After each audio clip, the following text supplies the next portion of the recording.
Good morning, students. This is your Maths 1 online teaching session. Let us continue with our revision session, that is revision part 3. In this session, I have included sums from both the chapters which you have for the exam, that is quadratic equation and AP also. Let's see the first question. Equation x plus 1 the whole square minus x square is equal to 0 has dash real root or roots. Now this is an application based question. Let's see the options of this. Options are 1, 2, 3 or 4. Out of this particular equation is having how many real root? Okay. Now many will immediately start trying to relate it with alpha and beta. No need to do that. What you do is, the simplest way is to first get this equation in the standard quadratic equation form. Now this is x plus 1 the whole square.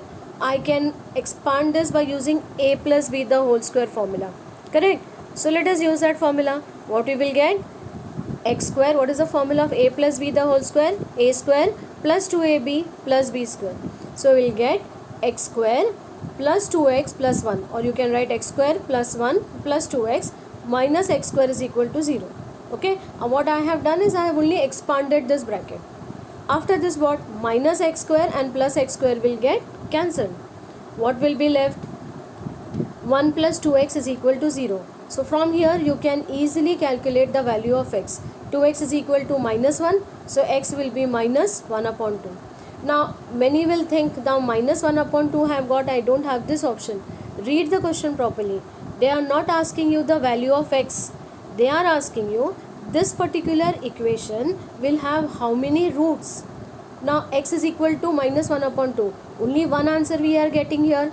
Yes or no? So this given equation will have only one root. This gives only one real value of x, one answer for x. So out of this 4 option, which one is the correct one? First one, that is 1. This equation has one real root. Why like that? Because we are getting only one particular value of x. I hope you are understanding it. It is not at all out of your syllabus. It is related. Some actually application based type question. Okay. So this can be asked as 1 mark MCQ. This type of questions are important. Try to understand it. See the second one. The 21st term of an AP whose first two terms are minus 3 and 4 is dash. Now this is easier. See, the 21st term of an AP, they are asking us the 21st term of an AP whose first two terms means what? This is T1 and this is T2. Okay, T1 and T2 is given. They are asking us T21. Now what you need to understand is, using T1 and T2 we can get the value of the D, that is difference, and once we know difference we can find out T21. Let us have a look at the options. Options are 17, 137, 143, minus 143. Okay, now as I have told you, we know the values of the first two terms, means we know T1 is equal to minus 3 and T2 is equal to 4. From this I can get the value of D. What that? How to calculate that? It is nothing but T2 minus T1. Yes or no? Difference is what? T2 minus T1. So 4 minus of minus 3. Minus minus will become plus. 4 plus 3, that is 7. Once that we have got, we will use Tn formula. Tn is equal to A plus n minus 1 into D. Now which term they are asking us in this question? Just have a look at the question. The 21st term. So they want us to find out T21. Okay, so substitute the values. A is minus 3, n is 21 and D we have found out as 7. So when I substitute all this, I get T21 is equal to 137. Now from this given options, which one is the correct one? Option B, that is 137. I hope it is clear. Okay, let us move to the next question. The next question is a statement, like a word problem. Now this can be asked for 3 marks. Okay, taken from quadratic. Let's see. Rohini has scored 10 more marks in her mathematics test out of 30 marks. Okay, 9 times these marks would have been the square of her actual marks. How many marks did she get in the test? Now I just read the question once. Let us see the options also. Options are 14, 16, 15, or 18. Okay. Now word problems, I hope you remember. Our first step should start from the concluding part of the question. How many marks did she get in the test? So I am going to assume, let her actual marks be X. Then what is told? She scored 10 marks more in her mathematics test out of 30. Out of 30 marks, she scored 10 marks more in her mathematics test. Correct? So marks in mathematics test will be how much? Whatever is her actual marks, to that I have to add 10. So it will be X plus 10. Okay. 9 times this marks would have been the square of her actual marks. Now from here I am going to frame the equation. 9 times this marks. Which marks? X plus 10. So 9 times this marks. So 9 into X plus 10. Would have been means it can be equated to what? Square of her actual marks. Actual marks is what? X. Correct? Square of that marks. So I need to write X square. I hope you are understanding it. Yes. See, Rohini has scored 10. Rohini had a score 10 more marks in her mathematics test out of 30 marks. She has actually scored X. Okay. Now what they are telling, if she had scored 10 marks more, then what will be her marks in mathematics? It would have been X plus 10. Okay. Then you need to relate this. 9 times this marks. So 9 into X plus 10 would have been the square of her actual marks. So that is nothing but square of her actual marks. Actual marks is what? X. So that can be equated to X square. Now from here, I hope you will be able to do it as opening the bracket, bringing it in quadratic form and then factorizing it. See, 9 into X is 9X plus 90 is equal to X square. Now all these terms will be shifted. I have not written all the steps. I have directly written the quadratic equation. So all these, when I shift that side, it will become negative. That is the reason we get X square is equal to minus 9X minus 90 is equal to 0. Now factorize this minus 90. Yes, so that you get this minus 9. It is 15 into 6. Middle term is negative, so greater number should be negative. So minus 15x and plus 6x are the factors. Then you can take common. You get the two factors as x plus 6 and x minus 15 is equal to 0. So either of this can be equated to 0. What you will get? When I equate x plus 6 0, I can shift this side. It will become x is equal to minus 6. X minus 15 also 0. It can be shifted that side. X is equal to 15. Yes. So as marks cannot be negative. Yes. What we will conclude? X is equal to minus 6 cannot be taken in this particular sum as marks cannot be negative. So x is equal to 15.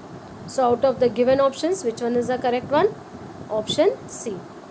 Okay. Now such word problems, I have been repeatedly telling you, if they are asked, they can be asked for 3 marks, wherein you have to work out so many steps and get to the final answer. I hope you have understood it. Okay. Yes. Let us move to the next question. The next question is this. See, it's very logical and application based. Just look at the question. If 2x, x plus 10 and 3x plus 2 are in AP, these terms are in AP, then the value of x is equal to dash. Okay. Options are 0, 2, 4 or 6. Now how can we relate this? How we can get the answer? It's as easy as, since it is given that it is an AP, it means that the difference between any two consecutive terms is constant. So even if I take the difference between the second and the first term or the third and the second term, it has to be constant because it is in AP. So that concept is to be used here. Let's see how it can be done. See, since 2x, x plus 10 and 3x plus 2 are in AP, let us find out the difference first. Difference between what? Between the second term and the first term. So t2 minus t1, x plus 10 minus 2x. See, x minus 2x is minus x plus 10. So this is a difference, minus x plus 10. Difference between what? The second term and the first term. We can even find the difference between the third and the second term. Yes or no? So that can be written as 3x plus 2 minus of x plus 10. It is a difference between the third and the second term. Since we are taking the difference, I am putting it in a bracket. Next step will be open the bracket and change the sign. So this will be minus x, and this will be minus into plus, minus 10. Now see, 3x minus x, 2x, 2 minus 10, minus 8. Yes, see, d is equal to minus x plus 10, d is equal to 2x minus 8, right? Both are difference, so both can be equated, and from here you can get the value of x. I hope this concept is clear. It is absolutely not different or difficult. It is based on the definition of AP, that if the difference between any two consecutive term, if it is an AP, then the difference between any two consecutive term is always equal or constant, right? So when I simplify it further, what do I get? See, I am shifting this minus 2x from here. Yes, 2x is shifted from here. It goes that side. Minus x minus 2x is equal to minus 8 minus 18. So minus 3x is equal to minus 18. Minus minus can be cancelled. X is equal to 6. Yes, make a note of it. Very, very important type of sum. And I hope it is not difficult. I hope you have understood it. Yes, you simply have to take the difference and find out the value of x. So out of the given options, which one is the correct one? Option D, that is equal to 6. Okay, so please write it. I will move to the next question. The next question is, a natural number when increased by 12 equals 160 times its reciprocal. Find a number. Okay, now see, a natural number when increased by 12. Okay, let us see the options first, then I will explain you the sum. Options are 3, 8, 4 and 7. Now, it's again from quadratic. Our first step should be, let the natural number be x. Okay, then see what is given. A natural number when increased by 12. Okay, natural number is increased by 12 means it will become x plus 12. First part, I hope it is understood. Natural number increased by 12, it means it is x plus 12, equals to 160 times its reciprocal. What is reciprocal of x? 1 upon x. 160 times means multiplication, so it is 160 into 1 upon x, which can be written as 160 upon x. Is this statement, is this equation understood to you? A natural number which is x, if it is increased by 12, so plus 12, it will be equal to what? 160 times its reciprocal. That is the reason it is taken 160 upon x. Okay, after this what?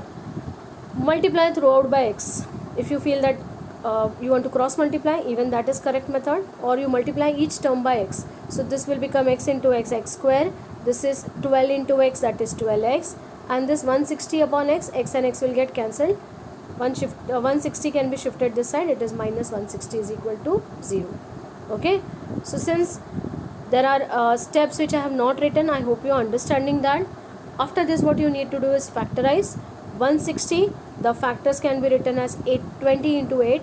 Yes, 20 into 8 is 160, and plus 20 minus 8 is giving me plus 12. Now these steps I need not explain you. It is straightforward factorization which we have been doing in this chapter. So after factorization, what do we get? X is equal to minus 20 or x is equal to 8. But since it was given that it is a natural number, obviously I have to discard the negative value.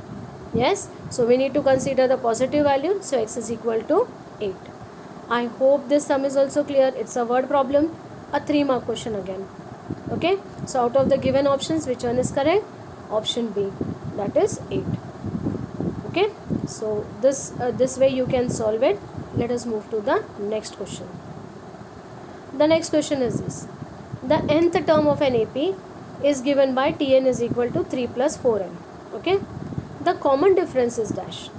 Options are 7, 3, 4 and 1. Now it is absolutely not difficult, very very easy. Yes, it can be asked as 1-mark question only. See what is given, nth term is given, right? Nth term Tn is equal to 3 plus 4n. They are suddenly asking us a common difference. What to do? In the place of n, I will first substitute 1, right? T1 I will find out. Then I will substitute 2. T2 I will find out. How to find out common difference in an AP? Yes, how to find out common difference? It is as easy as T2 minus T1. Yes or no? Is it simple? it looks so difficult, but trust me, it is very easy. See, Tn was given. First, what I will do, for n is equal to 1, I will find out T1. Wherever I see n, I will substitute 1 now. 3 will be as it is, 4. N is what? 1. So 4 into 1. So 3 plus 4 is 7. Okay. So first term I have got as 7. Second term I will find out by substituting n is equal to 2. T2 will be 3 plus 4 2 is 8. 3 plus 8 is 11. So second term is 11. How to find out the difference? Difference, the formula is D is equal to T2 minus T1. That is nothing but 11 minus 7, that is equal to 4. I hope it is clear. It was very easy. Like this, if nth term is given to you and difference is asked, you can find out T1, T2 and then subtract it. Yes, because difference is nothing but T2 minus T1. In this way it can be done. So out of the given options, which one is the correct one? Option C, that is 4. Okay. I hope whatever we have done till now, everything you are writing and you are understanding it. So with this, I come to the end of this session. We have done revision of both the chapters separately first, quadratic equations and arithmetic, and in this session I have taken few sums application based which can be asked from both the chapters. I hope it is clear. Please write all the sums and all the very best for your exam. Do well. We'll meet in the next session. Thank you.